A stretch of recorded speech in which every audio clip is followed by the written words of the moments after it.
How money constitutes value, from abstract labor to money. Geert Reuten. Introduction. In Capital, Marx establishes a complex break with the then dominant Ricardian theory of value. The complexity has to do with articulation of his method of immanent critique with an intrinsic epistemological break from the political economy of his day. Central to this break is a rejection of naturalistic, labor-embodied notions of value. Nevertheless, the main 20th century reading of Marx's theory of value in Capital has been a naturalistic one, although coupled with a non-naturalistic focus on the capitalist mode of exploitation of labor. In this paper, I provide a novel interpretation of Part 1 of the first volume of Capital, that is, Capital's first 3 chapters. As Marx adopts a systematic dialectical methodology in his work, into which the above-mentioned methodological aspects are integrated, the crucial break from the naturalism is to be traced to the entry point of the work. In this paper, I will argue that Chapter 1 is merely one moment of the entry point. The second moment of the entry point is Chapter 3 on money. These two moments subsist at the same level of abstraction and thus inseparably belong together.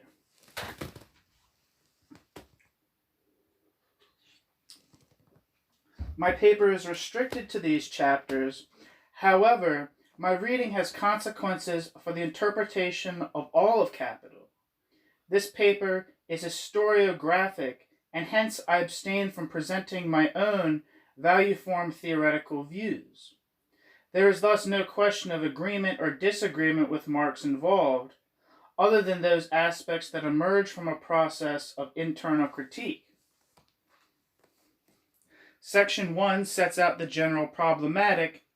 Sections 2 and 3 provide further details. Section 1, the monetary dimension. Section 1 of Section 1. From form and prevalence to systematic existence. Systemic existence. Whatever the significance of the difference between systemic and systematic means, is. The standpoint of Chapter 1 of Capital is the commodity.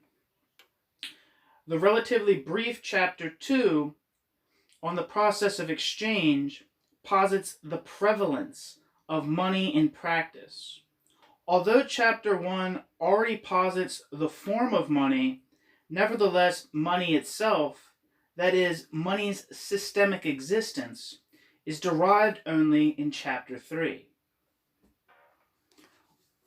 Throughout Chapter 3, Marx frequently uses the term, Veraußerlichen, in order to indicate to sell. Veraußerlichen literally means to outer or outering. The normal German term for selling, however, would be verkaufen, a term that he also uses. The difference is lost in the translation, or at least in the English translation. He also uses entkaufen, as well as other terms with the same root, especially Ausdruck. Expression, compare the root außer, outer, utter. This homology is lost in the translation, again at least in the English translation. All those translations are probably wrong. There's a lot of German in this. I apologize to, not translations, pronunciations were all wrong. If that's terrible, If there's a lot of German in this essay, I'm sorry. The term outer makes one of course alert for an inner, or for something that is imminent. Moreover, against the background of Marx's familiarity with Hegel's logic, the terms are rather severe. They point at moments that can be distinguished, but that inseparably belong together.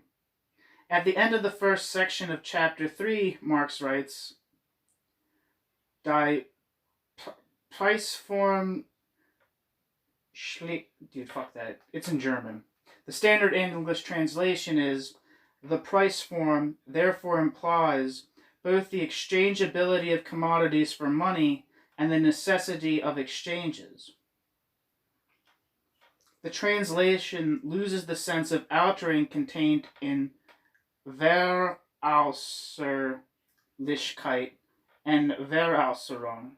My preferred translation would be, the price form includes the extraversibility / exchangeability of commodities for money and the necessity of this extraversion / exchange.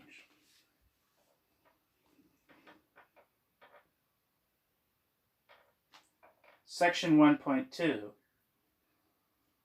The introversive and the extroversive constituent moments of value. In Marx's view, money is one constituent moment of value. He does not use exactly this formation. The immanent or introversive constituent moment of value is the undifferentiated abstract labor presented in Chapter 1. Its extroversive constituent moment is money, as presented in Chapter 3. However, these two moments inseparably belong together. Money is the necessary form of expression of value. That is, value has no existence without money. This is the end result of Part 1. Because of the inseparability of the introversive and the extroversive constituent moments of value, monistic phrases like labor values or conversely value prices do not fit Marx's theory and hence are never used in Capital 1 or Capital 2.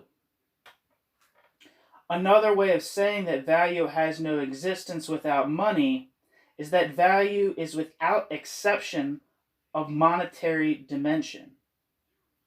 In fact, this is already the outcome of Chapter 1. Section 3 of Chapter 1 presents the formation of the form of money, or rather it posits the form of extroversion, which is the starting point for Chapter 3. Marx introduces the concept of value form in Chapter 1. After that, the term is only sporadically used. The reason is that in Chapter 3, the concept is concretized into its monetary expression. Section 1.3. From a simple to an enriched notion of value. Section 1 of Chapter 3 sets out the function of money as measure of values. This may make the false impression of there being value entities existing independently of the measure, that is, independently of money. If Marx had started again here from scratch and considered the measurement of a use value in terms of money, the problem would not have arisen. In fact, he considers commodities as introduced in Chapter 1. Near to the opening of Chapter 3, Marx writes, money as a measure of value is the necessary form of appearance of the measure of value which is immanent in commodities, namely labor time. Note that the meaning of measure here is not obvious. I return to this later. End quote. Marx.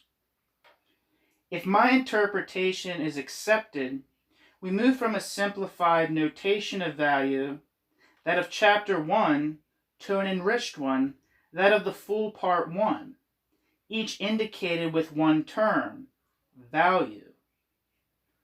Evidently, we cannot but start Chapter 3 with the simple notion of value inherited from the previous chapters. Section 2. Very abstract labor and its disappearance after Chapter 1. In Section 1 of Chapter 1, we find Marx's famous presentation of the concept of abstract labor. Quote, "If then we disregard the use value of commodities, only one property remains, that of being products of labor. But even the product of labor has already been transformed in our hands. The different concrete forms of labor are altogether reduced to the same kind of labor, human labor in the abstract. Let us now look at the residue of the products of labor. There is nothing left of them but the same spectral objectivity. They are merely congealed quantities of homogeneous human labor. As crystals of this social substance, they are values, commodity values. The common factor in the exchange relation, or in the exchange value of the commodity, is therefore the commodity's value. The progress of the investigation will lead us back to exchange value as the necessary mode of expression or form of appearance of value. For the present, however, we must consider the nature of value independently of this form. A use value or a useful article, therefore, has value only because abstract human labor is objectified or materialized in it. How then is the magnitude of this value to be measured? By means of the quantity of value constituting substance, the labor contained in the article. The quantity of labor itself is measured by its duration. In turn, the labor time is measured on the particular scale of hours, days, etc." End quote. Marx, from Section 1 of Chapter 1 of Capital. 3 aspects need to be stressed. Reuten speaking again. First, Marx refers to a transformation as resulting in a spectral objectivity. I return to this in Section 3. Second, he indicates that he abstracts from the necessary mode of expression of value. Thus he presents a simplification. Third, this simplified entity, that is, value and abstraction from its necessary form, is measured by labor time. Supposedly, this is abstract labor time. Let us consider an analogy. When we measure the length of a table with a meter stick, the table's length exists independently of the stick. Note that the table is fully constituted as an introversive material or substance and extroversive form. However, there is no obvious unique way to measure the length of the material of the table. That is, the length of timber and nails. Surely, we can in principle measure the length of the 2 odd pieces of freshly cut timber. In this sense, we have things that can be measured, but we cannot add those up in a unique, sensible way because of their unequal shapes. Similarly, there is no obvious, unique way to measure concrete labor, the introversive substance of value. In Section 1 of Chapter 1, therefore, Marx makes recourse to the notion of abstract labor as a simplified constituent moment of value. It is most telling that after the presentation of the simple form of value, the first form presented in Section 3, the term abstract labor disappears. In fact, there are a couple of references back to the simplified notion, 2 in Section 4, 1 in Chapter 2, 2 in Chapter 3, and 1 in Chapter 6, which is Chapter 8 of the English edition. There are no occurrences in Volumes 2 or in Volumes 3. The term homogeneous labor similarly disappears after Chapter 3. Relatedly, the term labor as substance disappears after Chapter 3. To this, there are 3 exceptions in each one of the 3 volumes. These are references back to the notion presented in Volume 1, Chapter 1. The reason for this disappearance is obviously the conceptual progression of Marx's presentation. That is, his movement beyond, or the suppression of, the Chapter 1 simplification. In light of the Marxian discourse of the last 20 years, this disappearance of the term abstract labor cannot be stressed enough. When in Chapter 1, Marx presents the commodity, he posits their being and prevalence. At that point, he proposes the money measure that is only grounded in Chapter 3. Abstract labor foreshadows the money measure. Marx's imminent measure of value in Chapter 1, time of abstract labor, is very abstract. It does not provide a measure of value in the sense that we usually adopt the term measure. Abstract labor cannot be measured in terms of time, with more sense than timber as abstracted from, for example, anything but its length. However, for the timber, this does not provide the full constitution of a table, merely substance. Similarly, for the abstract labor, this does not constitute value, merely substance.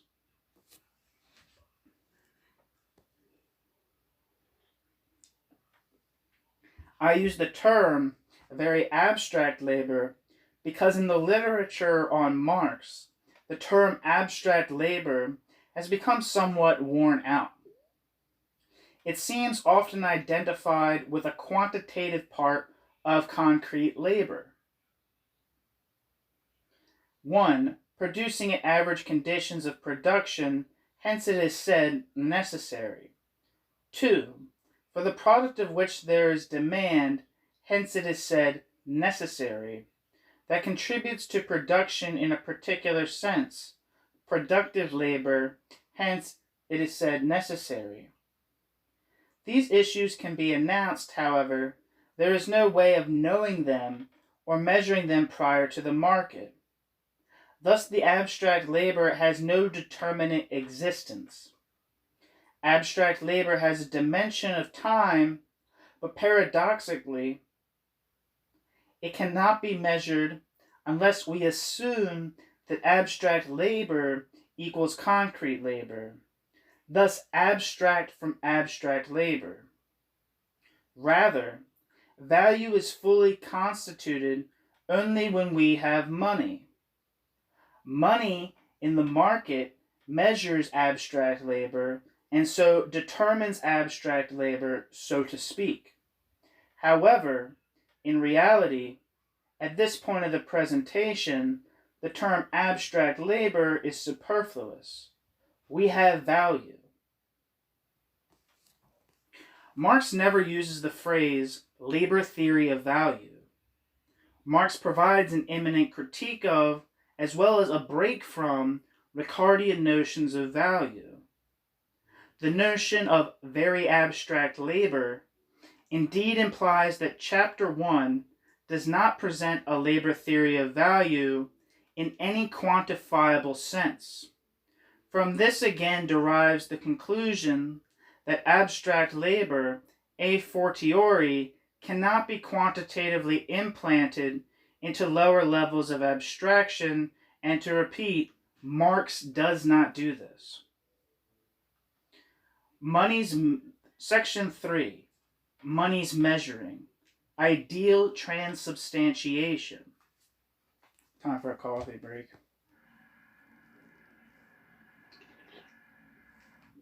I'm curious to see if these background noises are really distracting, so if they are, and you feel inclined, let me know.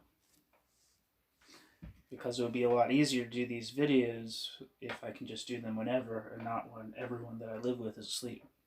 And by everyone, I mean my parents. I don't want to sound like I have advanced in this world at all.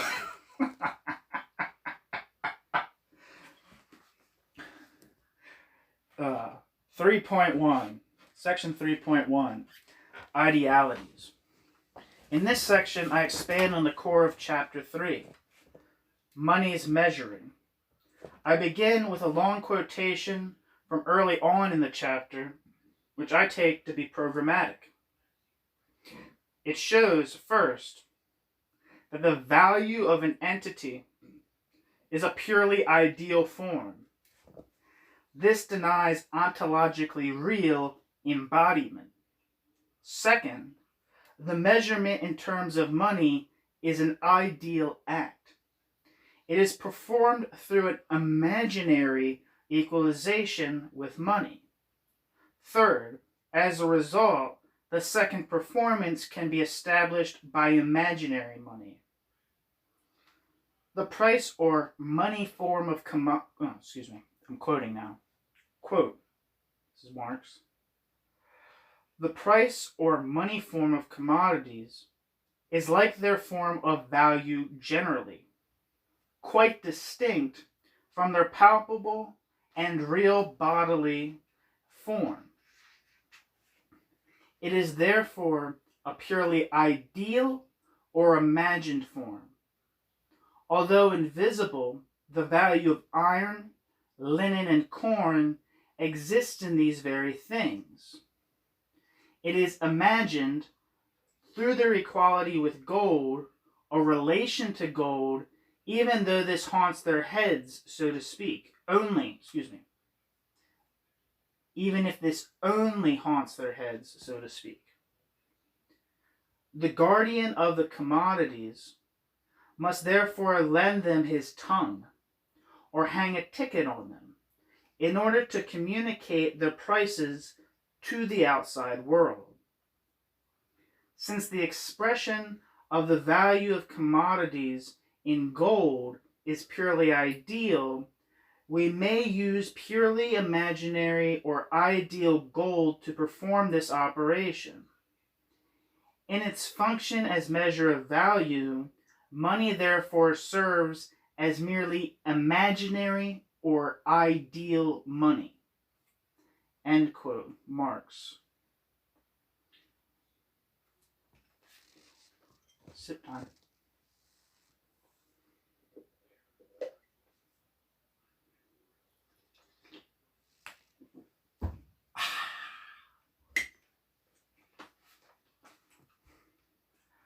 Marx's notion of measurement. When Marx refers to money, section 3.2, Marx's notion of measurement. When Marx refers to money's measurement, he refers to an abstract genus. Usually when we think of a measure, we think of a standard. However, when Marx says money measures value, he means that it establishes commensuration, i.e., homogenization. On the other hand, the taking measure and ticketing of the value of a commodity is established in terms of a standard price.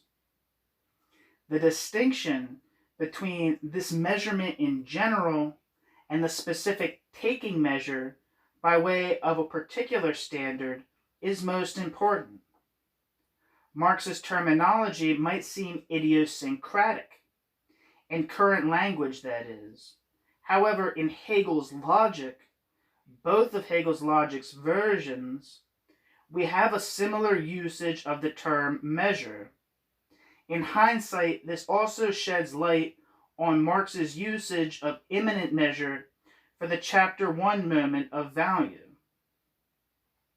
As the measure of value, it serves to transform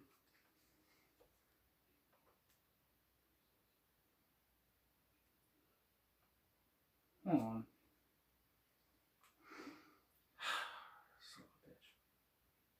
Okay, so what's going on here is that there's a quote that wasn't indented, so I didn't read it as a quote.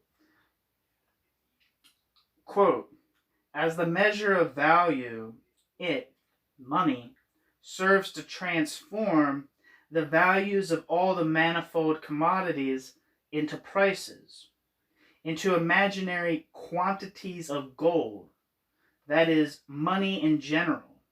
As the standard of price, money measures, on the contrary, quantities of gold by a unit quantity of gold. End quote, Marx. Note again that Marx, of course, embarks from the first chapter's notion of immanent value, a notion that is now, with the extroversion, transformed into a more concrete concept of value. The second phrase about the standard specifies a unit, a quantum, for the measurement of the quantity in the first phrase. As the standard of price, particular money, named, example, euro or dollar, measures quantities of money, a pile of notes or coins, by a unit of price. For example, 1 euro or $1. For the first phrase, regarding measure and transformation, I should point at a metaphor used by Marx throughout Part 1, namely that of the Catholic ritual of the, quote, transubstantiation, end quote, of bread and wine into the body of Christ. This is one connotation of the German term Verwandlung. I don't know how to say that. Verwandlung. I forget how V's are pronounced in German. Compare the direct reference to the priest holding the bread and wine in the quotation from chapter 1, quote, but even the product of labor has already been transformed in our hands, end quote. Appropriately, whether the transubstantiation is real or ideal has been a matter of debate within Christianity. Now consider the quotation. For the commodities, prior to the measurement of the first phrase, we merely have the, quote, introversive substance, end quote, which is a purely ideal or imagined introversive substance, as indicated in the earlier quote. The act of measurement by money, that is, prior to actual exchange, ideally transubstantiates commodities into form-determined entities and hence commensurate or homogeneous. This is like a miracle, but just as most Catholics that go to church every week, or perhaps every day, may not be very attentive anymore to the miraculousness of the transformation of bread and wine into the body of Christ, we are, when we mundanely buy our daily bread, usually not very attentive to the miraculous ideal transubstantiation that is performed by the people in the bakery. You point at half a loaf of bread and ask, how much is this? They reply, it is $1.40. Thus, money's measurement performs. It's a weird thing. It says per forms, but it's PER dash forms. So I guess that's means it's antecedent. Thus, money's measurement per forms the value homogeneity of commodities. Or, money turns the hopelessly abstract immanent notion of abstract labor into extroversive form, and therewith into a concretum. Concretum, that is when the salto mortale is completed into the metamorphosis, commodities being sold for money. Without this measurement, standards of price or standards of value make no sense. Thus, value is, in both its constituent moments, introversive and extroversive, imaginary or ideality. Although it is beyond the subject of this paper, I should add that ideality can have real effects.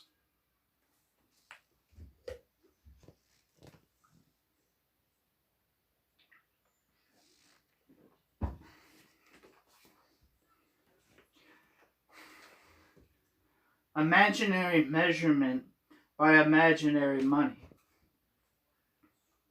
Section 3.3. I now turn to the third aspect of the programmatic quotation. If we restrict the discussion to money's function as measure of value, Marx goes as far as one could go at all in the commodity money-based monetary regime of his days. If we consider today's, 2011's, quote, pure credit money regime, the crucial episode was not the demise of the gold dollar standard or the Bretton Woods regime in the mid-1970s.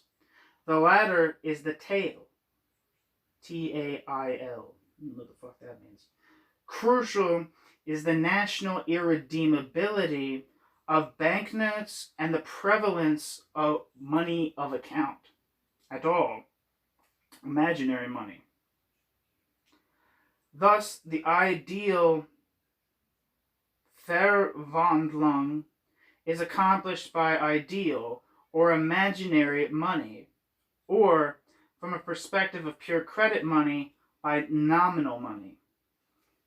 Here we seem to have before us all the ingredients of a weird spectral world. Yet for those possessed by specters, specters are real. Am I pronouncing that right? And since we engage in the ideal transubstantiation every day, it is normality. This, the presentation of a weird normality, is the almost insurmountable problem of Marx's entry point of Part 1, and one that he struggles with throughout its many versions. Conclusions. The normality is weird. Much of 20th century Marxism has refused to read that in Part 1 of Capital 1, and instead has interpreted its Chapter 1 in a sophisticated Ricardian vein! Exclamation point. However, value cannot be concretely measured without money. Any effort to do so comes down to a Ricardian timber nail tale of measurement. Of course, as, quote, as every child knows, end quote, next to nature, labor is the co-source of materiality, use values. But that is not even worth mentioning, especially not given the mainstream Ricardian discourse of Marx's day, for which labor is the source of a, quote, naturalistic value. For Marx, that materiality is ideally transubstantiated into the social form of value, something that bears a spectral logic of its own, which is the logic of capital. In my interpretation of Part 1 of Marx's Capital 1, the ideal introversive substance of value, abstract labor, is inseparable from the ideal extroversive form of value, money. Money establishes the actual homogeneity of commodities, and is the only one actual ideal measure of value, adopting a particular standard. It is only with the latter moment that value has been fully constituted. Consequently, the term abstract labor disappears in and after Chapter 3. To be sure, concrete labor does not disappear, living labor, as Bellofiore emphasizes, because labor in process becomes explanatory for value and surplus value. Of course, any Ricardian identification of labor and value would make the rest of capital a tautology. The impact of the spectral ideality of value is unfolded in the logic of capital, the further subject of the book. The continuous transubstantiation, that is the essence of the expansion of the circuit of capital, is haunting the world. Das Kapital posits, quo intention, the truth of capital, the spectral logic of capital that has taken possession of the world. One might be conscious of the material power of capital, as most people are, of course. However, such consciousness does not imply consciousness of the spectral logic, since that is as normal as the bread and wine transubstantiation for practicing Catholics. We participate in it every day. Thus, a weird ideality has a real material impact.